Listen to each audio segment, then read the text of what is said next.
Hey there, welcome to Things Dan's Way. So if you saw that thumbnail and that warning about an oil change being required, you probably own one of these Cmaxes and you've realized like you don't have to change the oil in this car hardly ever because it runs on the battery and the electric motor so much. But it does eventually come up and tell you, okay, it's time to change the oil. That's what I finally got, as you see there. And so today I'm just going to do that real quick. If you know how to do an oil change, this is a very, very basic process.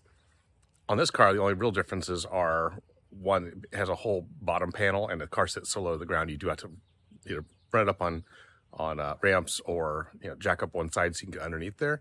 But it does have the whole bottom plate you have to remove, so that's kind of step one. After that, you're just draining oil and you are putting in a new filter, fill it back up with oil. So there's nothing like super special about this car, even though it's an electric car and everything. It really is just a standard internal combustion engine. So don't let it stress you out. And then of course, I'll show you in a minute how to reset the display to say, okay, you have changed the oil. Okay, so tools I used on this job. I used a 15-30 seconds hex bit out of this set. I used a 15 millimeter wrench and a second one to add torque so I could break free that bolt. Oil wrench. Of course, you need a oil filter. I suggest getting a good one. One rated for 10,000 miles is perfect. And then on this car, because I'm over 100,000 miles, I use the full synthetic high mileage from O'Reilly's. Sorry, the 5W20 oil. It's the right one, not the 5W30. First step is remove the cover. So you got a series of screws to remove all around the perimeter. It's just clips in the back. So go ahead and drop this out first. Okay, so under the car, this is the passenger side over here. Here's the water pump. Here is your oil filter. And here's the drain plug right here for the oil. So it's all kind of on this passenger side of the motor. Right there. You really can't do this without taking that bottom cover off. So yeah, we're going to go ahead and drain the oil and then pull off the filter, replace it, and go from there. The last time I changed this, the car was at 113,000 miles, and this was back in 21. The car currently has 122. And I used 4.5 liters of oil, full synthetic high mileage.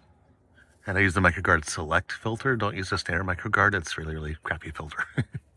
Take a second wrench that has the end like so, and you just hook it on there like that, right? But then when you get to this point here, you end up with basically this real long wrench. And now from here, way out here, now we can pull on it and break it free. Most of the oil drained out now. Let's see, get this drained, put the nut back on, and we'll come over here and get this oil filter out. Now you want to do yourself a huge favor. Go ahead and write all the details of this oil change on the filter itself. So next time you do one, you know what you used, how much oil it was. So you don't have to go back to the user's guide every single time. Also, you know what oil it was and what the mileage was. Just put a drop of that oil on this seal just to make it slip easy. So we screw this on, we can just hand tighten.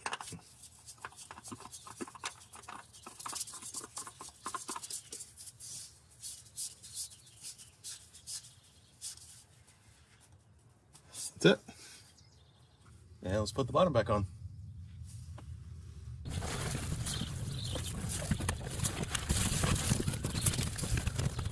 Don't forget there's a tab here and a tab here. You want to start getting those under. Once those are under, the rest of it should line up pretty nicely.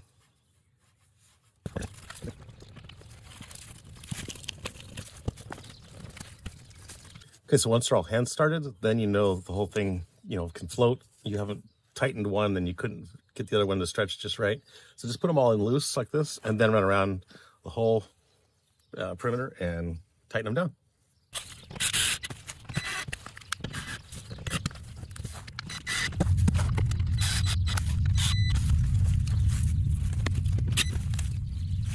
Okay, we're done under here, so let's head up top. So up here, we're going to fill this with 4.5 quarts of 5W20, and we're going to check the dipstick, which is right next to it. Then we're going to take a test drive for 5 minutes around the block, come back, double check that we are within range on the oil. Double check we don't have any leaks, and we should be good to go. So the last step of this process is to reset the oil change required light or display. We're just going to not press on the brake, but turn the car on. And then we're going to press on both the brake and the gas pedal at the same time and just hold them all the way down. Okay, we'll just see. Service oil reset in progress. And to continue to hold it. Service oil reset complete. So that only took about 15 seconds to pop up with that. And now you can release and press and hold the brake and start the car. And the car is ready to drive with no more service warnings. That's it, guys. That's all there is to the process of changing your oil. We got everything reset and we're good to go for another 10,000 plus miles. So you can hit up other videos here on the Cmax. I've done a lot of videos on this car. It's getting older. Things are starting to fall apart. So that's just the reality. It is a Ford Fix or Repair Daily. And of course, smash my face to subscribe right here. And until next time, guys, be blessed.